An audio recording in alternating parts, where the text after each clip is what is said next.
இயேசு கிறிஸ்து உயிர்த்தெழுந்ததுக்கு அப்புறம் அவரோட சீடர்களுக்கு காட்சியளிச்சாரு. ஆனா அந்த நேரத்துல ஒருவர் மட்டும் இல்ல. அவர் யாருன்னா தோமா. மத்த சீடர்கள்லாம் ரொம்ப சந்தோஷமா நாங்க இயேசுவ பாத்துட்டோம்னு சொன்னாங்க. ஆனா தோமாவால அதை நம்பவே முடியல. அவரோட மனசு இன்னும் இருட்டுல தான் இருந்துச்சு. அவர் நேரா சொல்லிட்டாரு, நான் அவரோட கைகள்ல இருக்கிற ஆணி தழும்புகளை என் கண்ணால பார்த்து என் கையால தொத்து உணர்ற வரைக்கும் நம்ப மாட்டேன். அது ஒரு சின்ன சந்தேகம் இல்ல, ஒரு உடைந்த மனசு பேசுற குரல். அடுத்தது என்ன தெரியுமா? சுமார் 8 நாள் எல்லாரும் சந்தோஷத்துல இருந்தாங்க. ஆனா தோமா மட்டும் அதே இருட்டுல அதே கேள்வியோட. 8வது நாள் அதே அறை, அதே சூழ்நிலை. திடீர்னு இயேசு மறுபடியும் தோன்றாரு. இந்த தடவை அவர் நேரா தோமாவை நோக்கி நடந்துச்சு வராரு.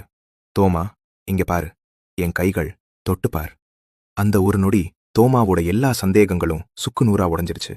அவர் கண்ணீரோட விழுந்து, என் ஆண்டவரே, என் தேவனேன்னு அழுதாரு. ஒரே ஒரு மனிதனோட சந்தேகத்துக்காக இயேசு மறுபடியும் வந்தாரு. அதுதான் அவரோட அன்பு. நண்பர்களே, இன்னைக்கு நீங்க எவ்வளவு குழப்பத்துல இருந்தாலும் நீங்க கேள்வி கேட்கறதுக்காக அவர் உங்களை தள்ள மாட்டார். உங்க கதவை தட்டி உங்க கையை பிடிக்க அவர் வருவார். ஏன்னா அவர் தேடி வர்றது கூட்டத்தை